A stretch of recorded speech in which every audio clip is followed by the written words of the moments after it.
Good afternoon, good morning, good evening, wherever you might be in the world. And if you're in Bruce's part of the world, welcome to the 20s. Happy New Year to you, Bruce. It's already 2020. Yeah, the great thing is, I would have thought 2020, I've got perfect vision now, don't need glasses. Oh no. Have you been waiting for New Year to be able to say that? Have you had that one? I've been waiting for 60 years. Oh dear. I can imagine the shorted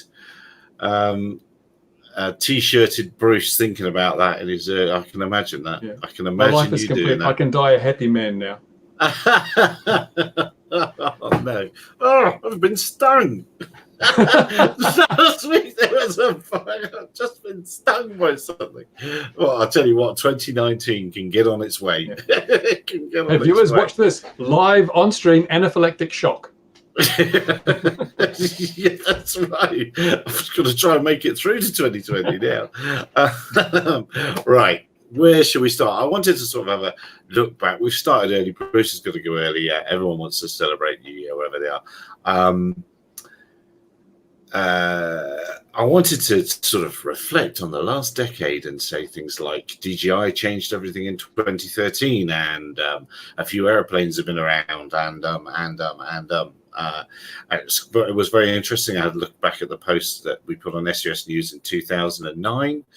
And yeah, it was 2009, 2019. It was very interesting, the differences and how far we've gone. But it's all the rugs all rather been pulled under it by the Boxing Day release of the notification that in fact, it opens tomorrow, doesn't it? Comment for remote ID in America, and the world goes mad.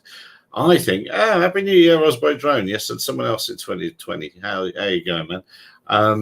Yeah, I think they did that deliberately. I think they did, and people are shouting me down for that. What do you think about the timing of the release, first of all, Bruce?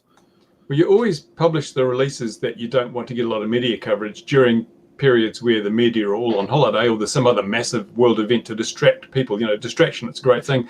So yeah, it probably was timed to avoid getting the media coverage that might weaken it, because the big thing is, you know, it's a drone, it's drone regulation. And most people think, oh, evil drones, but it's model aircraft. The biggest affected group are model flies, traditional model aircraft flies. They're the ones who are going to be relegated to tiny little patches of grassy fields in the middle of nowhere at the grace of the FAA, because they'll get to approve these things.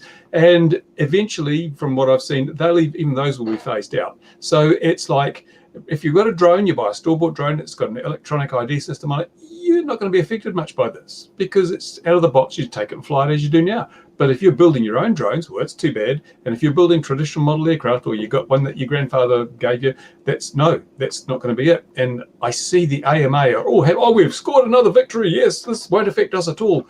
In fact, they're rubbing their hands together, because now, in 3 years' time, if you want to fly a traditional model, you'll have no option but to join the AMA and go to one of their fields. You can't fly at the local school ground, can't fly at the local park, because it won't have an electronic ID. And you can't fit an electronic ID to a store-bought thing. They have to be tamper-proof part of the actual equipment. So it's only the store-bought drones that have been certified that will be able to fly.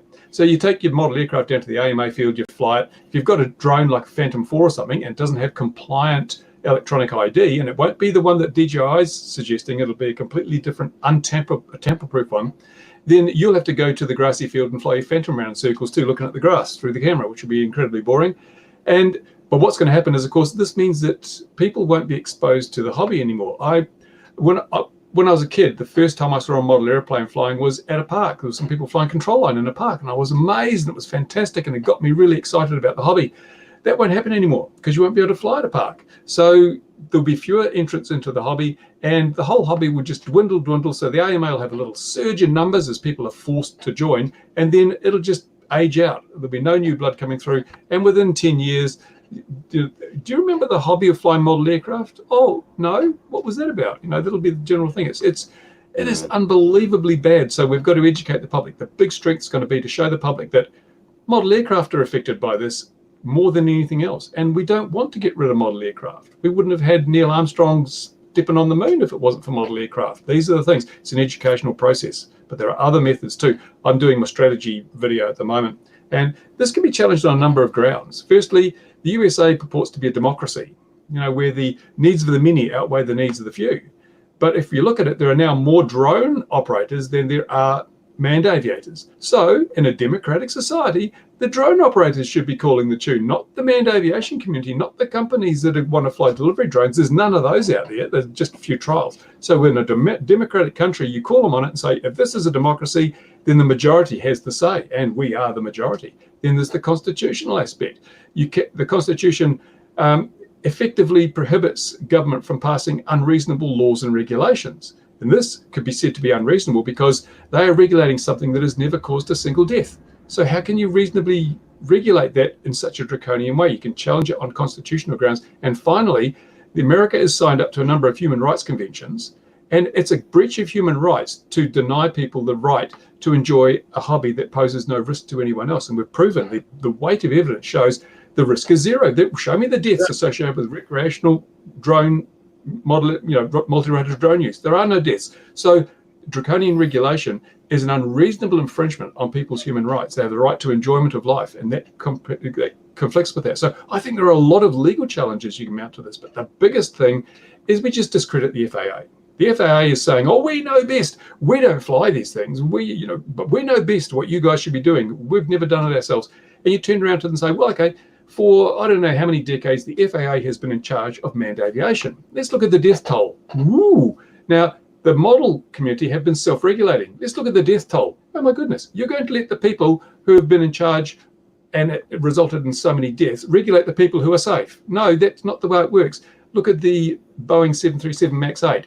The FAA was so slow to respond to that. They've proven themselves unsuited, unfit for purpose when it comes to regulating things. And you don't want them dabbling in a hobby that is one of the safest hobbies in the world and is the single safest aspect of aviation in the model world. Why would you let them mess it up? So all these things we've got to bring to bear. I think we can win this battle, and I think that a concerted push, we will actually make the FAA, they've shot themselves in the foot here, because if I've got anything to do with it, they will come out of this much worse off than when they went in.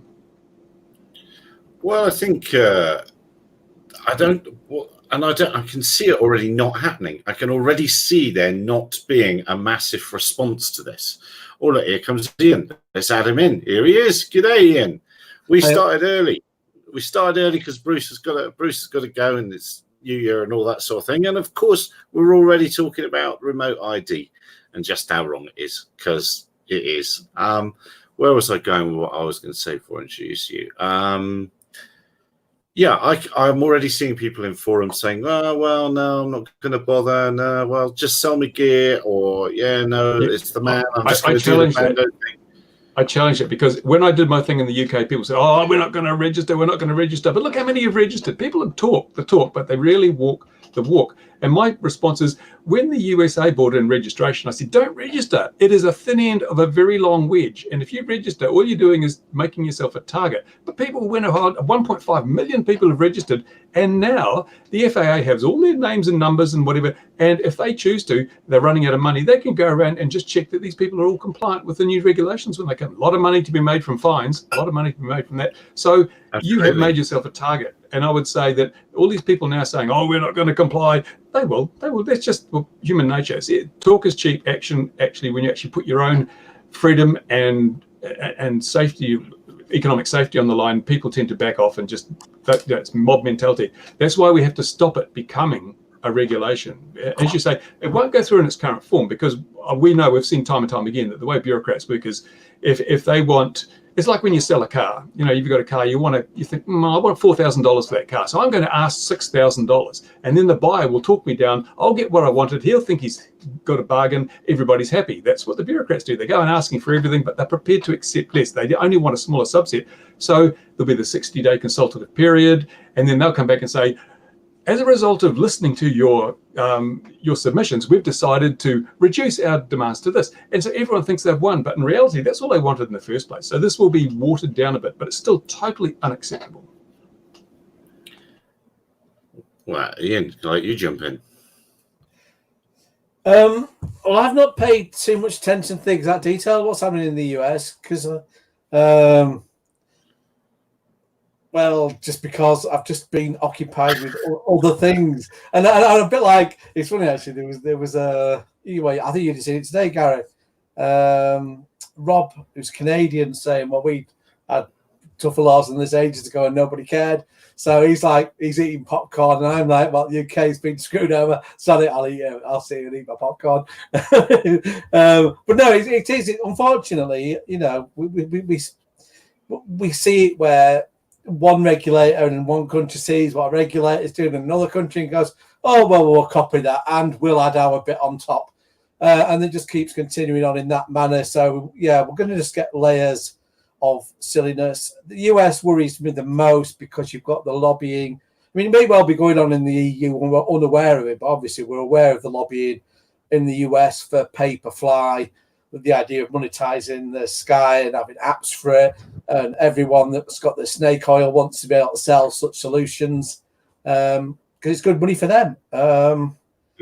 And yeah, I do fear that'll be the end game once all this starts, or there'll be somebody somewhere. Well, we know already they're pushing for it because it's just a way of monetizing it. And when people monetize stuff, they want to put the system in place that says we'll handle the transaction and take off our 5 or 10%, and it ends up being a very nice amount of money for their pockets, and it ends up being red tape and hitting the pocket for the rest of us. So yeah, I mean, I know, as you know already, I'm not a fan of remote ID. I'm concerned about how easy these things are to clone. And people go, you can clone a car registration, but it's so not the same thing. The point's been made in the past. If you turn on your car ignition, it's not transmitting to everybody in the neighborhood. I drive a Porsche. This is my address. This is where I am. But that's what remote ID is essentially doing. It's giving out a lot more information about you. And it's also the fact when, as I've mentioned before, if you've got a number plate that's been cloned and someone's using that to commit a crime, burglary, to steal petrol, whatever else, the police are still going to see that car, get that car called in saying this car has committed this crime at this time, and that's the car they'll be chasing. So they'll still be chasing the car that's committed the crime with that driver in. And unless they get the driver at the time, the original owner of that car isn't going to be any bother, other than the fact is if they don't catch the person at doing the crime at the time, they have to knock on the door later. They'll still say, well, no, I've reported it stolen. So it's going to be a different thing altogether, where the remote ID too, this, it's been oversold, where you'll have the problem where a jury will be thinking it's like DNA and being told, well, no, we detected your drone up in this location at this time. You are guilty regardless of what you say. And we've seen already the lad where his own drone's logs at the outset completely proved his innocence. Yeah, he still had to go all the way through court and logs weren't being believed. So, how can you win in that situation? So there are genuine, definite pitfalls for remote ID that aren't being addressed. But I mean, if the systems that are put in weak, it'll be a matter of time before, if only for comedy value, somebody puts hacks and exploits out there and people could just mess about with them and be a pain that way. But it's a shame we just can't just take things a step at a time, get proper solutions in place that are there and necessary. It just feels that, again, things are politically driven and all and we're just continually year after year just paying the price of bad journalism and politicians' reactions to that. Well, we've kept saying it, because the trouble is nobody listens to us, but we've banged on about this. This is another topic we've banged on about for a couple of years. Easy wheezy, let's get busy. It arrives on the scene and people say, what's this? We've never heard of this. This is new. How can this be? How did we arrive at this point? And our CDA lobbyists there, the Commercial Drone Alliance, that's what they were stood up to lobby and do for Amazon and Google and a couple of UTMs. And the USS, isn't it? Is it USS? Whatever this connecting via the internet idea was, that is an American UTM, the one that wants to make you pay per flight that set that up. And But they're jumping up and down. They're all jumping up and down now because the FAA didn't actually say on Boxing Day, oh, and we're going to do it on January the 1st. They said, no, we're going to have some comments, and then it's going to take a couple of years and whatever. And the CDA are jumping up and down because several of their members are burning through their VC money at a prodigious rate and may not manage to make the 2 or 3 years. So even if it could be held up, that might have a great effect. Well, I'm a bit ranty answer, but I'm annoyed. It's another one we've seen coming, and it does suck the joy out of life a little bit, doesn't it? Yeah, and the point Bruce made, and it's a very good one. It is such a shame that people said, "Oh well, we're not registering, we're not conforming," and then went ahead and did it. I didn't, but it's few and far between that have really made a stand. I think people need to make more of a stand until there's until things are proportionate and necessary. Where it feels we're always a step ahead of that. I mean, I sympathise with commercial operators. They've got no choice anyway. You've got to do everything by the book, and that's fair enough. But I think the hobbyists need to jump up and down a bit more. I mean, you can't win because the hobbyist always has the finger pointed at them and they're blamed. So they feel, well, we've got to do it because we've got to prove that we're not the bothersome people we're made out to be. And the majority of them, as we know, aren't. Yeah. Well, let's just think about. Well, let's just think about what's going to happen now if one of my younger sons decides to get into model aircraft. My 4-year-old, in a couple of years' time, when he's 6, says, right, he wants to fly a model airplane. So what will we need? What will we need to line up in most places in the world? We'll need to line up a grown-up who has taken some form of test and a bit of paperwork to own the aircraft and the test to fly the aircraft. And then we'll have had to have registered that aircraft, and then we'll have to have a device. Oh, so what are we going to do? We're going to have a shop-bought drone to make it easier because it's got it baked in and built in, or are we going to build our own? I guess we're going to go and get a shop-bought drone that's correctly. I mean, it's just why would you? Why would you? I still, it's nuts. And the thing that concerns me is, and I noticed one in the comments, that people have got to think ahead a few years. Because people are even saying it here as well, and it's going, yeah, but there's no enforcement. It doesn't matter, and it's like you're missing the point.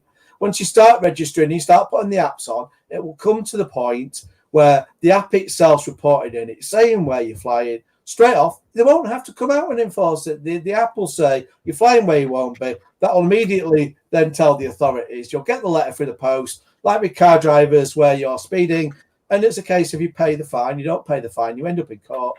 And likewise, they can go further with the drone. The drone can refuse to fly until you've paid off your fines you have pending. That's the end game when everything's app control and it's connected, and you're in these databases. They can control it to that degree, and they can control it as we discussed before, and as we know is being lobbied for, which is pay per fly, where it's like, yeah, I want to do this task, and it's like, yeah, it'll cost you this many pounds to do it, and ka-ching, it's straight out your PayPal account. 1650 euros per flight. The thing that interests me about the American situation is that the manned aviation community haven't twigged to the fact that in order for this to be useful, they're going to have to buy specification compliant receivers. And being as it's going in a manned aircraft, the certification costs will be very high. They're looking at paying thousands of dollars to pick up these drones that are broadcasting via RF, and they haven't realised that. So GA community is going to be in for an awfully big shock, having just been required to fit ADS-B if they're flying in controlled airspace. This isn't going to be ADS-B. They've very clearly said that. They're going to need another receiver, add another few $1,000s to work with the drones. So I think we need to, that's one of the things I want to do, educate the manned aviation community. This is going to cost you as well. So you need to be on our side, because otherwise you're going to be stung in the wallet like everybody else. I think, aren't they bringing in the ultralights in America? Aren't they coming into this as well? Ultralights and paragliders. I haven't checked on that, but I should, yeah. I think something tells me, I heard Dickie Bird tell me that they're being brought into this as well.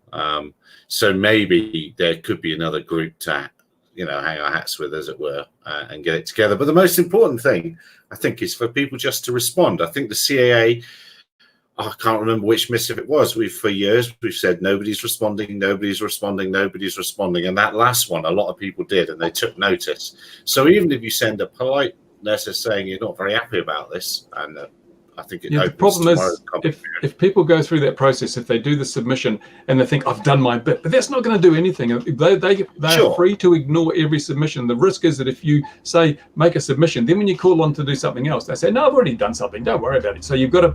I think that's why I'm spending so much time strategizing now. You need to come up with a strategy that will motivate people to do something over and above the submission process. The submission is supplementary to the key response, and the key response is going to be outside that, because we need to do something that they are not free to ignore, that they can't just say, oh yes, we listen because look, we've scaled our requirements down.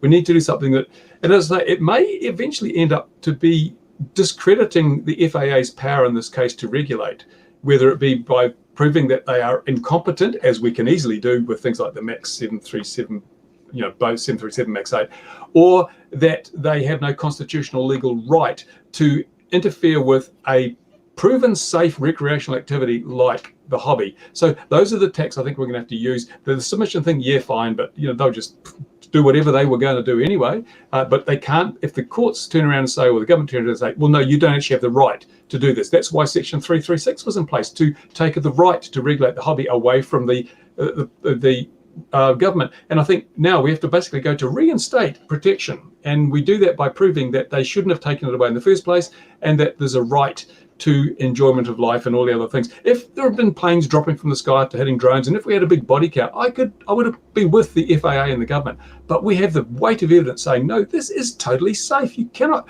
imagine there's a problem. And my bottom line is, show me the risk assessment. You haven't done one. You cannot produce regulation of this magnitude without a risk assessment, because you may not be regulating harshly enough. You may need to use stronger regulations. So you're wasting time, effort, and money, taxpayers' money, to come up with regulations that you have no idea whether they are fit for purpose. So before you can, Sorry, I was going to generally consultations and risk assessments are always rigged anyway, because whoever you get to independently do analysis is always given a brief of really what the expected outcome is. It's like, we're concerned about the safety of the dangers that drones present. Can you do us a report on that? It's always framed at the outset in a way that today we don't really get any good science. I think there's that Assure UAS, which is the closest thing we know to being that test in China, but we haven't really seen much else come out other than that.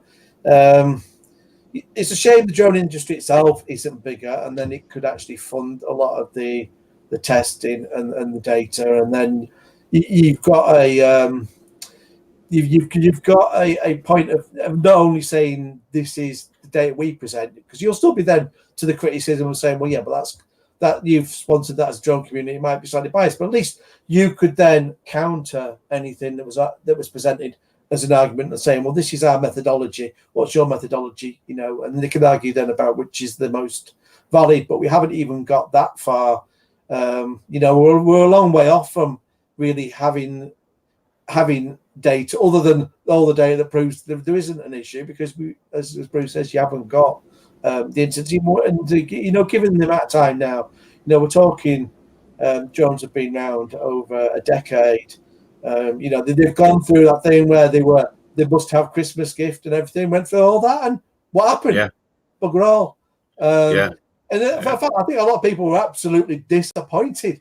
It's just like there's this almost, it's Christmas, there's going to be something that kicks off with this, and it's like, no, it always passes by. Or all you really get is people buying drones that they think are outdoor drones but are really indoor drones for like under 100 quid for the kids, flies it outside, blown away by the wind first flight, and that's what you get. But all that's what can you say? Those are toys.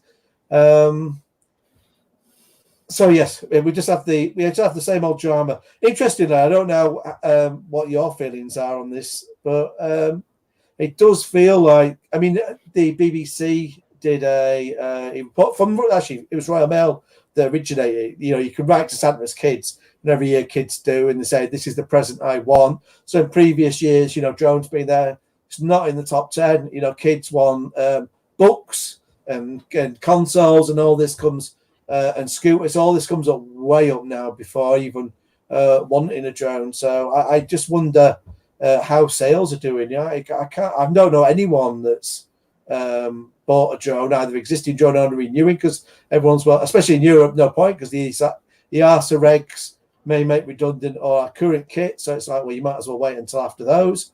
And people new into it, well, it's like, now, well, you've got to pass this test, and it's it's more prominent that, oh, well, you might find yourself in bother with the police. So it's like, parents given choice between that or just getting the kid a console. The interesting thing, though, the only comprehensive risk assessment that's ever been done was done by the George Mason University, and they proved that drones were safe. That's the only comprehensive risk assessment I can find anywhere. The reason I think that regulators haven't done them is because they know it would disprove their case for harsher regulation. That's why they're not doing them. It's not because they can't be bothered or haven't got the money. It's because that would actually basically ankle tap themselves. They'd shoot themselves in the foot if they did one. So I'm going to be calling for comprehensive, independently peer-reviewed risk assessments from all the regulators before they're allowed to pass new regulations. We wouldn't allow regulation in any other aspect of life without one of these risk assessments. So why are we choosing to allow regulators to do it in an area that is proven to be totally safe? I'll put my tinfoil hat on, but I haven't got it. I think there's an element of, because so let's say we go this UTM way, let's say all this happens and all that sort of thing goes forward, and manned aircraft has to comply because it won't fit into the modern digital sky. If it doesn't, you start making, with software and stuff that works well, UTMs like Richard is going for a digital sky from Altitude Angel, you start making air traffic's job, well, kind of redundant, and you start making it different people can be in charge of the sky. They're changing the whole model, and we should have a modern digital sky. And I think they're beginning to see the end of their time, our current regulators. I don't think they need to be involved, or just give us up to 2,000 feet. Everything else can get up, and they can get up and get out of the way. Apart from those few little airports, why do we need them? So I think there's an element of people wondering about their jobs, slight bit to it as well. And I wonder in 2030, if conventional aviation regulators will have any hat in the ring at all in the unmanned aircraft world.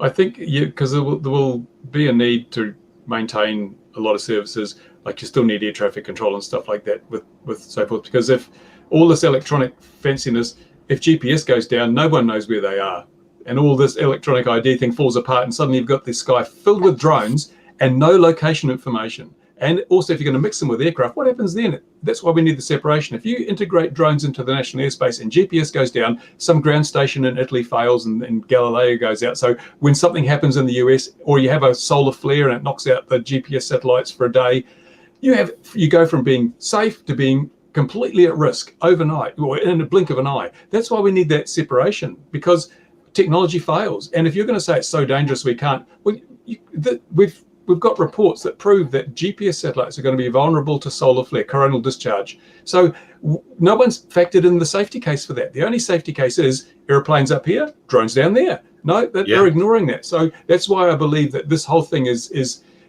safety is not an issue. Safety is not what they're looking at here. And that's why we have to say, I'm going to cite that as an example. With this fancy system, what is the fallback case for an unexpected coronal mass ejection? And we have drones flying around in the same airspace as manned aircraft. It's that dangerous. Why are you even allowing that? Why is your strategy wrong? Why aren't you causing the separation rather than integration?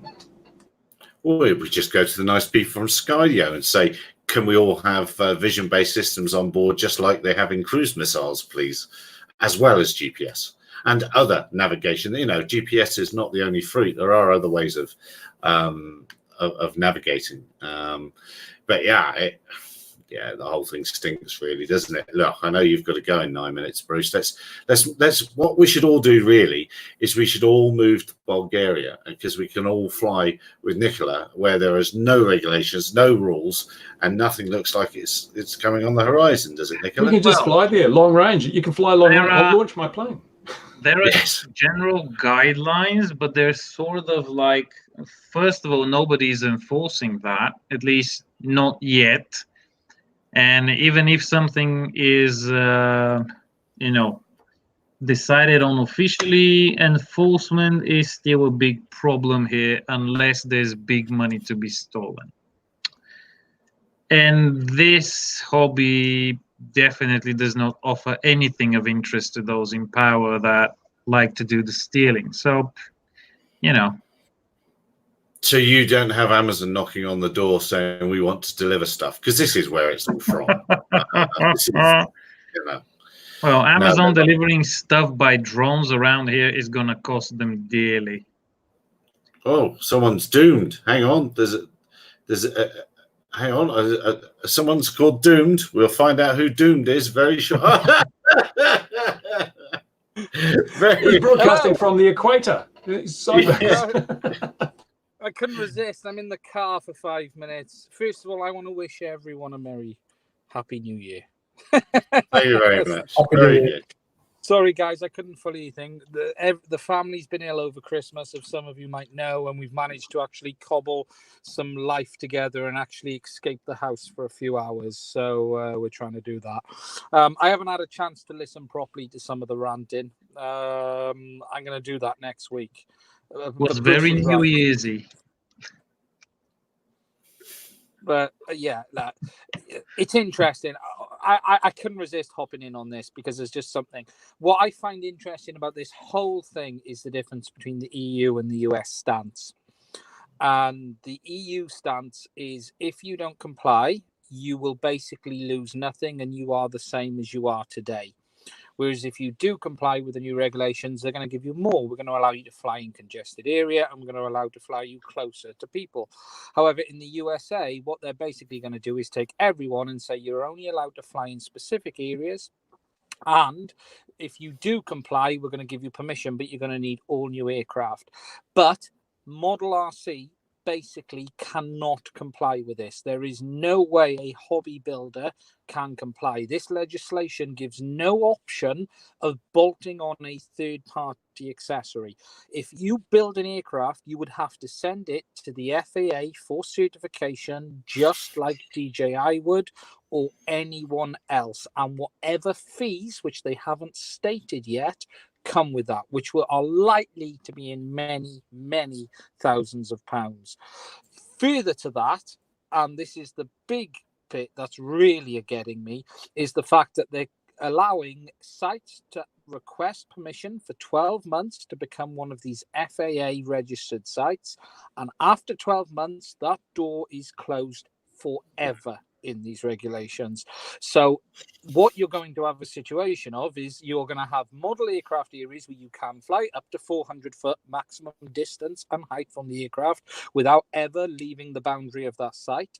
But as those sites fall off the radar, the chances are you're going to be left with nowhere to fly. And that's if they want you there, because let's just not forget, this isn't just about guys with planks. This is FPV flyers. We all know what the clubs are like with regards to some of the other aircraft out there. They don't want them involved. There are many people who will have no home in this, and it's out of order, frankly. There's no other term to use. Well, Well said, man. we've all got to respond, haven't we? Wherever you are in the world, you have to respond. And people are saying on the again, what people say online just beggars belief. They're saying, well, no, I live in England, it doesn't really matter. I live in Australia, it doesn't really matter.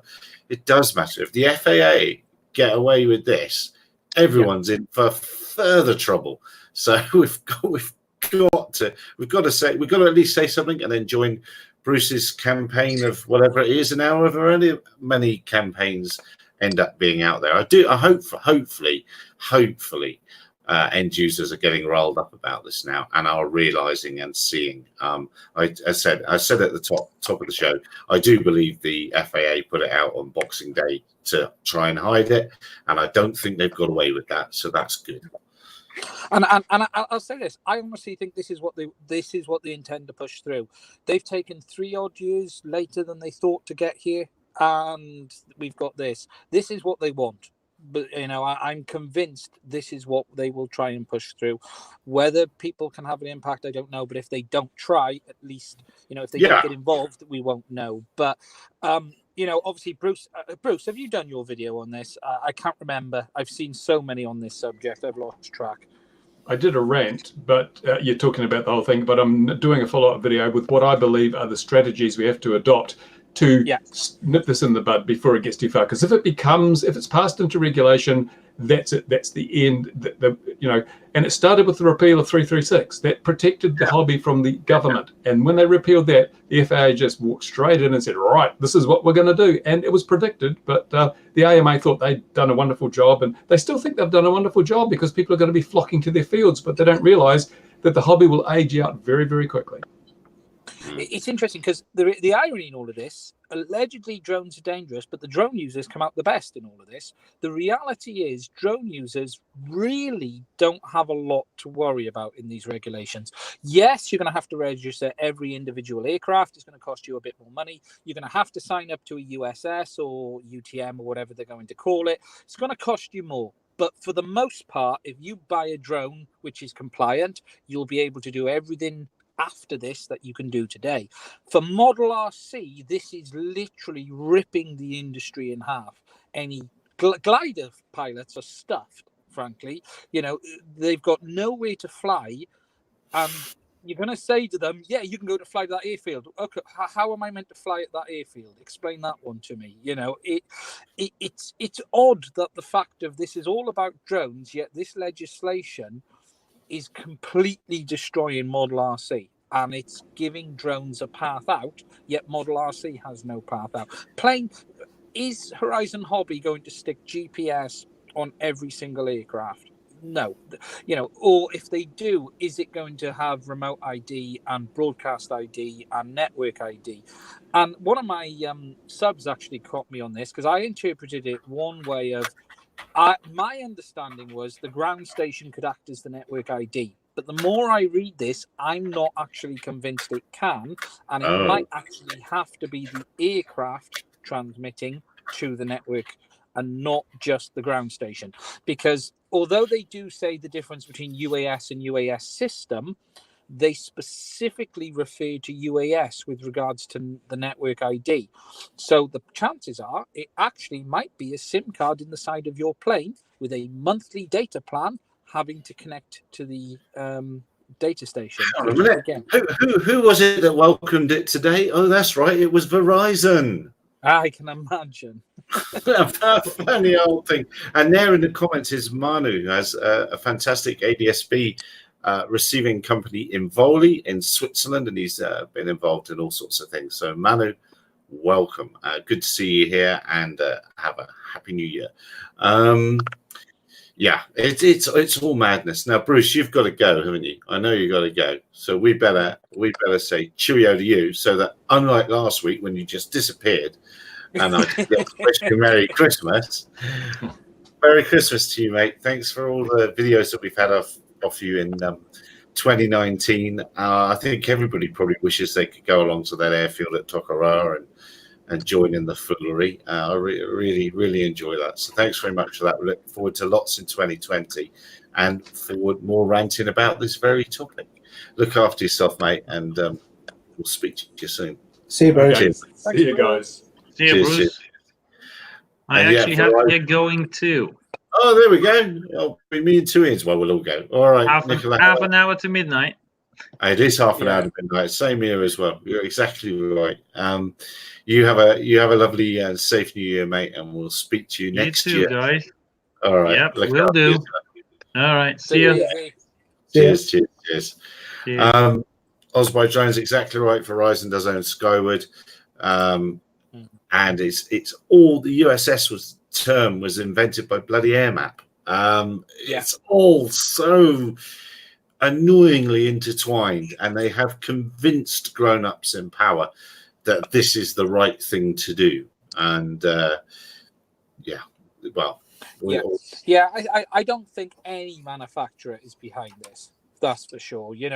I've seen some posts about, does this suit DJI? Not one bit. Not one. It suits no manufacturer. It suits no one making any hardware for the industry today.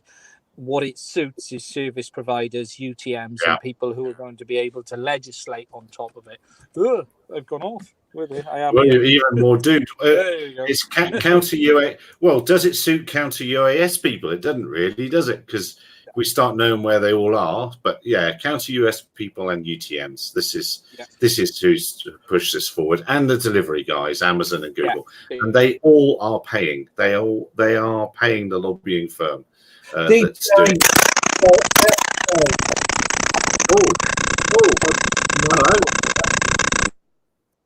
Oh, stopped.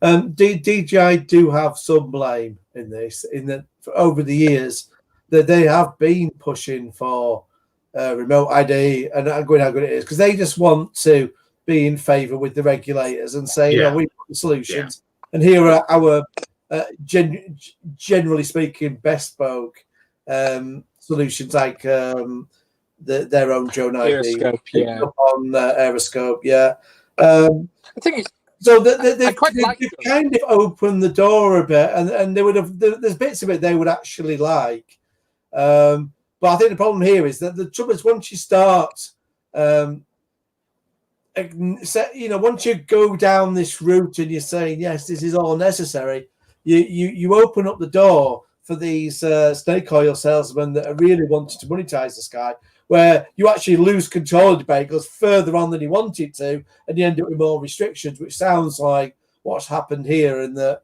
even DJI, from what you're saying, aren't happy with it either, because it's stricter than they would like. But the moment you're congratulating, saying, oh yeah, drone ID, it's great, not acknowledging any of the potential problems with it, you kind of almost deserve a bit of the aggro that comes with this, once you've allowed it to then get out of hand. It's a catch-22, isn't it? Because, obviously conspicuity has been a massive thing for years. You've had Aeroscope. Drone ID in itself isn't an issue. I still have fundamental issues with it broadcasting for everyone to be able to receive, especially the location of the pilot. I don't have an issue with the aircraft actually at all. I have an issue with the pilot's location being known as a commercial operator. But as a lesser of evils, I don't have an issue with it. But I do get your point of once the door is open, the devil walks through, and that's what you have in the US today, isn't it? And I don't know where we'll end up with this. All I know is, I look at these things from a technical standpoint. I try not to do too much ranting on the channel about these things, in the sense of I try not to do that side of it. I try to explain it. And it is hard at times not to lose your rag. The more you read this document, you want to burn it and then bury what's left 6 foot underground. But there's many aspects of this which are fundamentally flawed for people who build aircraft. FPV, Model RC, the EU has left the door wide open for those guys. Nothing changes. I'm not entirely convinced about that. I want to see, unless things have changed, because I only read it in the early days, the ERC stuff, but they were specifically talking about when you were making your own rig, that they wanted it to be CE certified as a build in itself, in which case it wouldn't just be a case of picking out your components. So I would like to see where that ends up, whether that has changed and evolved. Because from the impression of what you're saying, it has, and we're all fine. But I would like to see something in writing that just reassured me of that. It's in 945 and 947, and basically they fall under the specific category, which means you can't fly near any people or in congested area. That's the basics of it. So any aircraft that doesn't comply will have to fly away from people and not in congested, which is basically... Are you saying by that even if you put on all the bolt-ons onto your self-built rig, including some kind of drone ID, you would still be stuck? Or that you would fall into the right categories? No, you can't, because it would have to be certified again, like the US. So a self-build aircraft will always be stuck in that outside category unless you have additional permissions, such as whatever PFCO would fall under. So you split this for hobby and commercial. For a hobby user, for instance, okay, let's just say you someone without a permission from the CAA or you would be restricted to flying outside of congested, with not close to people. Now, you could have additional permissions on top of that, and that's where the PFCO will probably end up. But for hobby users, you would be stuck out. So it's just 150 meters, though, is not part of the ARSA thing, is it? So have they got a separate distance? What they call it is built up it's basically the same terminology for congested area they use. They basically substantial settlement, I think, is the term they use. Is the distance the same, 150 meters? They don't actually lay it out in meters. They just say it as substantial settlement, if I remember off the top of my head. Yellow bit on the map. So someone, I'll have to put a distance on that. I just from a legal viewpoint, it just concerns me that does it in reality make any drone flight, unless you have a specific permission from the CA, in essence illegal anyway. Just because of the fact that most of the UK, unless you happen to be particularly rich with a family with acres of land, or you're out in the middle of Scotland or Wales or somewhere where you're surrounded by fields rather than any neighbours, you're still essentially caught in the trap where but at least you're not. At least you could go to a friend's field, and that gives you permission to fly. Yes. Whereas in the USA, it's going to have to be the stuff that's put down this year. That's the only places you can go. Boom, nowhere else. There are people I've seen in the industry wanting that here in the EU as well. Saying, you can only fly your drone at a club, missing the entire point. That people aren't flying drones for the same reasons model aircraft. People buy model aircraft because they want a scale representation of real craft, and they're happy to fly this around and do stunts with it and so on. A drone user has no interest in that at all. They wanted to go and just film your sunsets, whatever. They wanted a cool photo out of it for the vast majority. And that's never, just going to a club is never ever going to satisfy that. I think the what I'll do on the comments, I'm actually going to do a video specifically on self-build, because I've had massive amounts of questions on that. That seems to have been the area the guys are really interested in current aircraft.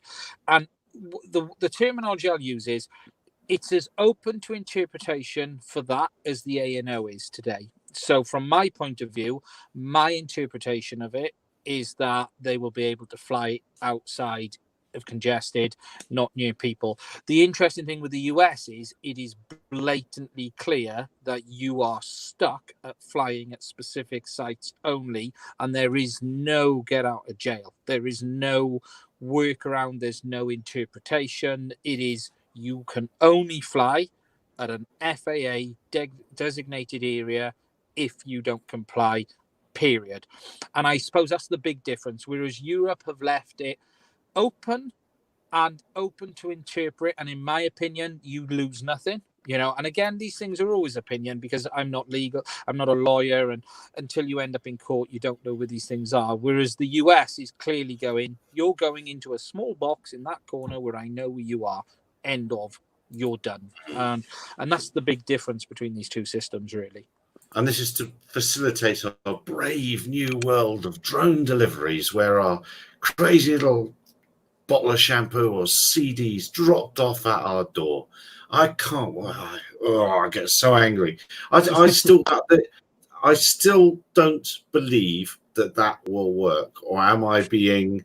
It will not work in the US when people are. In the US, you have the situation where people will take pot shots at the police helicopters and they're having armored bottoms, and the police don't even go after people for it. It's just taken as for granted. The police helicopter flies over this district, it's going to get shot at.